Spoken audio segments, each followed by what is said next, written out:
The state legislature sent a $39 billion budget to Governor Baker's desk today. 22 News State House reporter Tiffany Chan joins us from Boston, where lawmakers made some deep spending cuts. The state is bracing for a budget deficit of nearly $1 billion. State lawmakers told me today they had to make significant spending cuts to balance the budget. House and Senate lawmakers sent a $39 billion budget to Governor Baker Thursday, just one day before the start of the new fiscal year. A potential tax revenue shortage forced budget negotiators to chop more than $400 million from the spending plan. Some of that is spending that's not going into the rainy day fund.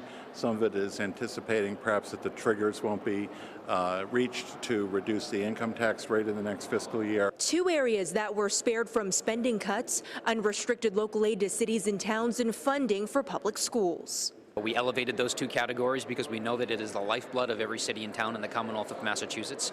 So we set that aside when we were making reductions in our spending plan. Budget negotiators took out Longmeadow State Senator Eric Lesser's budget amendment to put a one-year freeze on the controversial Rattlesnake Island proposal because it was a policy issue, not a budget issue. This year, the consensus overall was that we weren't going to do a lot of those policy things as part of the budget. We have a massive financial problem that we are dealing with. Governor Baker will spend Independence Day weekend reviewing the budget before issuing vetoes and signing it into law.